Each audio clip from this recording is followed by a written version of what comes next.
Hi everybody, today we're talking about electric doors. So easy one to start with, press the button and the door opens. Obviously on both sides, these are both electric that come out from here as well. To close it, just press the button again, it bleeps, 2 bleeps, and then it shuts, as easy as that. You can do this from the inside as well, there is a button on the inside as well. So again, if you open it up from on here, we'll show you, they've got a little button here on the side. So if we press that button on the inside as well, again, 2 bleeps, and the door closes. So how else do we activate the sliding doors? There's buttons on the dash, which is the easiest way to do it. So let's say, for example, you pulled up at somebody's house, you get collecting somebody, you don't have to get out of the car to open the vehicle, you just basically press the button on the dash. Nice and easy for that. So if you want to open the far door, press the button, the door will open. To close it, press it again and that will shut the door. What you've also got on the dash as well is the ability to actually turn the electric doors off. So by pressing the off button in the middle there, that will deactivate the motors in the actual door, so the door itself won't actually move, and I'll show you what I mean by that now. So the electric door mechanism is now closed, so this door is not working, won't move it from on there, but you can move it. So you can push it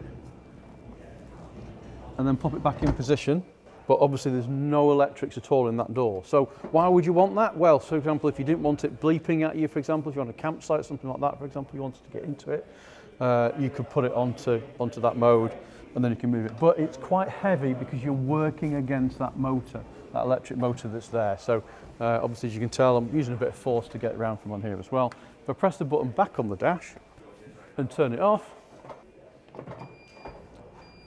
and hey presto, shuts all for you. And then the final way to operate the doors is via the key.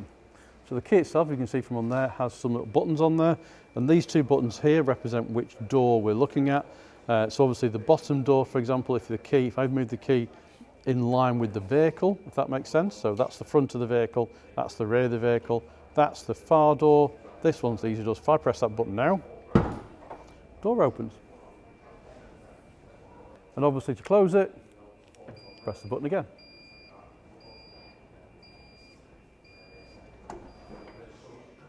You will notice it bleeps a lot more if you do it from the key and it's closing, and you also do it from the dash and it's closing. The reason for that, I assume, is from a safety perspective, so it wants to make sure whoever's by the door understands that that door is actually closing.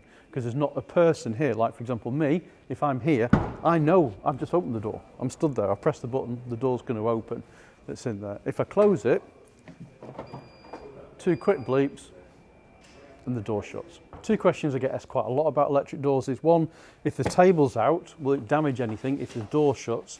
And the second one being, can anybody trap their fingers in the door? Well, to prove both points, door's out there now. If that was to shut, it's not going to damage anything, it just stops up and completely stops. You'll have to push it back into its normal position. You'd have to move the door that's there, and then press it, and the door would open. If my arm's in the way of the door here, bounces straight back, as it would do with anything that's in there. You can feel pressure, you can see a bit of a mark on my arm, but it's not trapped and it just moves away. So to get out of the vehicle, you've got 2 options. You've got option 1 here, just press that and the door will move back. And again, if you want to close this door while you're in the vehicle, you can just give that a pull there, and that will pull it back from on here. But you've got the button as well, which I said before, with the button on here. So if you want to get out, press the button, that'll let the door shut. And again, if you're in the vehicle and you want to close the vehicle, press the button again. Now it's worth mentioning, we talked about being able to turn the electric doors off and using your locking system. So there were a couple of good reasons for that. One, things like car washes, for example. You don't want these doors opening for any reason when you're in a car wash or something like that. So then you're best to lock the vehicle, use a central locking button, lock the vehicle down while you're in the vehicle, let it go through and come out. But that's the reason why you've got those things to turn it off if you need to, is to stop it being activated for any reason. But the important thing obviously as well is you need to remember to lock your vehicle. So obviously if you've got one and it's got the auto locking on, as you walk away it will lock, or alternatively if you don't do that, which is what I do, I like to press a button when I'm walking away so I do know it's locked. That's there as well, and your whole vehicle's locked, the doors and everything then. Now importantly, if you've got children in the back, for example, and you want the child lock function, which this does have. So at the moment the child lock's not on, so if I press the thing, the door opens and it goes in from there. If you want to shut it, just press the button and it shuts again. If my assistant Tim, if you don't mind pressing the button for us on there. That's the child lock done now, and as you can see, pressing the buttons, doing all this, does not work at all.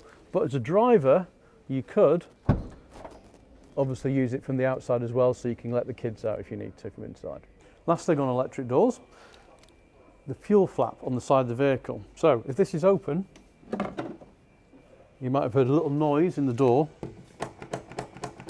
This door will now not open, because obviously what it's going to do is hit that.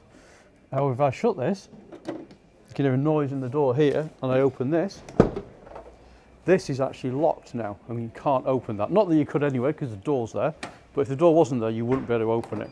So if your fuel flap is open, this door will not open. Just come to another vehicle to show you what the differences are, because this obviously is manual on this particular vehicle. So you press it, this is how the door, you've got to move the door yourself. It does have a locking mechanism in place, so once it's locked in there, it won't move any further forward either as well. But obviously then you need to shut it. Fairly easy, move it in and out. I hope you've enjoyed today's video looking at the electric doors on the T7 California.